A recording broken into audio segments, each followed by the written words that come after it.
بسم اللہ الرحمن الرحیم۔ میرے دل سے گنبد سبز کا یہ معاملہ کوئی اور ہے، میرے دل سے گنبد سبز کا۔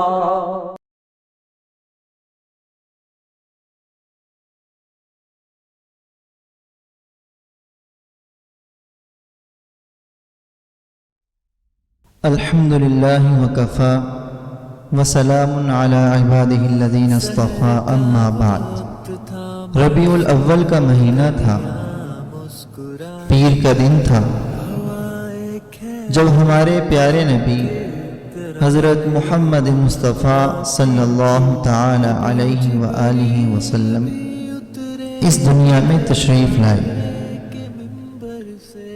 آپ صلی اللہ علیہ وسلم کی والدہ فرماتی ہیں کہ جب آپ کی ولادت ہوئی تو میرے جسم سے ایک نور نکلا جس سے ملک شام کے محل روشن ہو گئے۔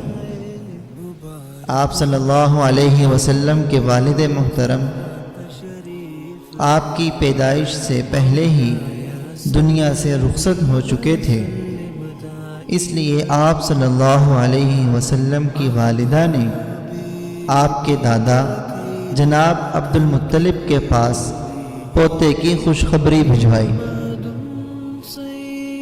وہ انتہائی خوشی میں تشریف لائے اور آپ صلی اللہ علیہ وسلم کو خانہ کعبہ میں لے جا کر اللہ سے دعا کی اور اس کا شکر ادا کیا، اور آپ صلی اللہ علیہ وسلم کا نام محمد رکھا۔ عرب کا شہری دستور تھا کہ وہ اپنے بچوں کو پیدائش کے بعد دیہات بھیج دیتے تھے تاکہ بچے صاف ستھرے اور صحت بخش ماحول میں پرورش پا سکیں اور خالص عربی زبان سیکھ سکیں۔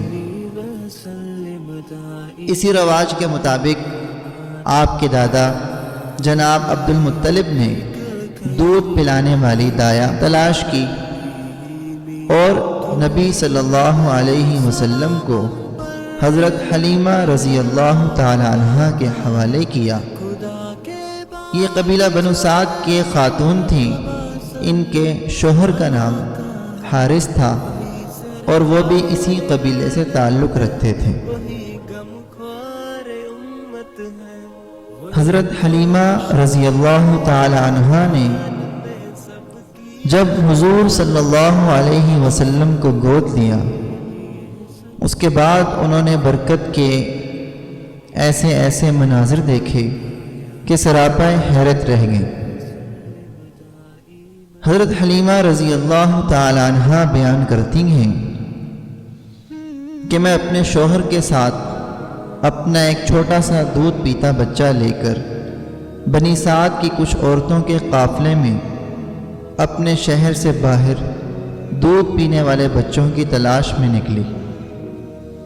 یہ قحط سالی کے دن تھے اور قحط نے کچھ بھی باقی نہ چھوڑا تھا۔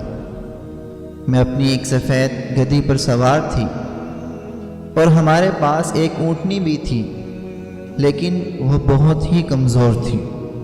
ہمارا بچہ بھوک سے اس قدر روتا تھا کہ ہم رات بھر سو نہیں سکتے تھے، بس ہم بارش اور خوشحالی کی آس لگائے بیٹھے تھے۔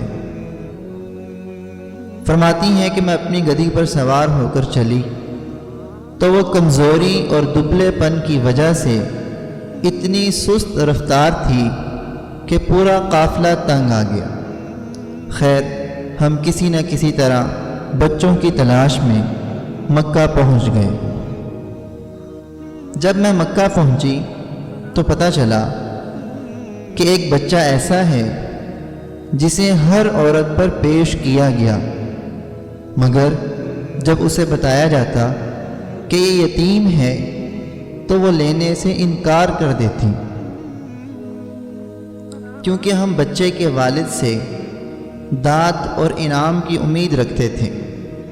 ہم کہتے یہ تو یتیم ہے، بھلا اس کی بیوہ ماں کیا دے سکتی ہے؟ بس یہی وجہ تھی کہ کسی نے اس در یتیم کو گود نہیں لیا۔ فرماتی ہیں اپنی سست رفتار سواری کی وجہ سے میں دیر سے پہنچی۔ ادھر جتنی عورتیں میرے ساتھ آئی تھیں سب کو کوئی نہ کوئی بچہ مل گیا، صرف مجھے ہی نہ مل سکا۔ جب واپسی کی باری آئی تو میں نے اپنے شوہر سے کہا، خدا کی قسم مجھے اچھا نہیں لگتا کہ میری ساری سہیلیاں تو بچے لے کر جائیں اور میں اکیلی کوئی بچہ لیے بغیر واپس جاؤں۔ میں جا کر اس یتیم بچے کو لے لیتی ہوں، قربان جائیں حضرت حلیمہ رضی اللہ تعالی عنہا کی قسمت پر۔ شوہر نے کہا، کوئی حرج نہیں، ہو سکتا ہے اللہ اسی میں ہمارے لیے برکت دے دے۔ اس کے بعد فرماتی ہیں کہ میں نے جا کر بچہ لے لیا۔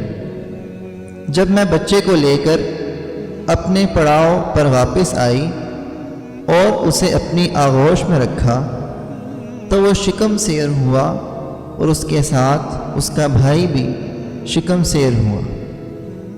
پھر دونوں سو گئے۔ حالانکہ اس سے پہلے ہمارا بچہ بھوک کی وجہ سے اتنا روتا تھا کہ ہم سو نہیں سکتے تھے۔ جب شوہر اونٹنی دھونے گئے تو دیکھا اس کا تھن دودھ سے لبریز ہے۔ انہوں نے اتنا دودھ دوہا کہ ہم دونوں نے نہایت آسودہ ہو کر پیا اور بڑے سکون سے رات گزری۔ فرماتی ہیں کہ اس کے بعد ہمارا قافلہ روانہ ہوا۔ میں اپنی خستہ حال گدی پر سوار ہوئی اور اس بچے کو اپنے ساتھ لیا، لیکن اب وہی گدی خدا کی قسم قافلے کو کاٹ کر آگے نکل گئی۔ میری سہیلیاں مجھ سے کہنے لگیں، ارے یہ کیا ہے، ذرا ہم پر بھی مہربانی کرو، آخر کیا یہ تیری وہی گدی ہے جس پر تو سوار ہو کر آئی تھی؟ میں کہتی، ہاں ہاں باخدا یہ وہی ہے۔ پھر ہم بنو سعد میں اپنے گھروں کو آ گئے۔ حضرت حلیمہ رضی اللہ تعالی عنہا فرماتی ہیں کہ مجھے معلوم نہیں اللہ کی روئے زمین کا کوئی خطہ ہمارے علاقے سے زیادہ قحط زدہ نہ تھا، لیکن ہماری واپسی کے بعد میری بکریاں چرنے جاتی تو آسودہ حال اور دودھ سے بھرپور واپس آتی۔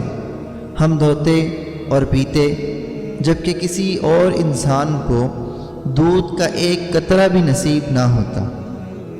ان کے جانوروں کے تھنوں میں دودھ سرے سے رہتا ہی نہ تھا۔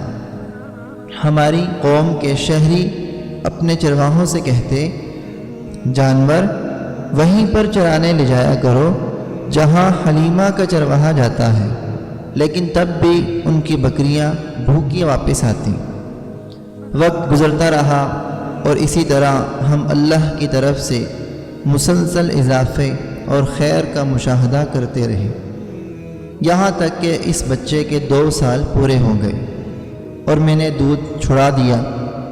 اس کے بعد ہم اس بچے کو اس کی والدہ کے پاس لے گئے، لیکن ہم اس کی جو برکتیں دیکھتے آئے تھے اس کی وجہ سے ہماری خواہش یہی تھی کہ وہ ہمارے پاس رہے۔ اور ان دنوں میں مکہ میں وبا بھی پھیلی ہوئی تھی، اس لیے ہم نے ان کی والدہ سے گفتگو کی۔ میں نے کہا، کیوں نہ آپ اپنے بچے کو میرے پاس ہی رہنے دیں کہ ذرا مضبوط ہو جائے، اور مکہ کی وبا کا بھی خطرہ ہے۔ ہمارے مسلسل اصرار پر انہوں نے بچہ ہمیں واپس دے دیا۔ اس طرح رسول اللہ صلی اللہ علیہ وسلم مدت رضاعت ختم ہونے کے بعد بھی بنو سعد ہی میں رہے۔ جب حضور صلی اللہ علیہ وسلم کی عمر مبارک 4 یا 5 سال ہوئی تو آپ کے ساتھ ایک ایسا واقعہ پیش آیا جس کے بعد فوراً آپ کو آپ کی والدہ کے حوالے کر دیا گیا۔ وہ واقعہ کیا تھا وہ انشاءاللہ اگلی قسط میں پیش کیا جائے گا۔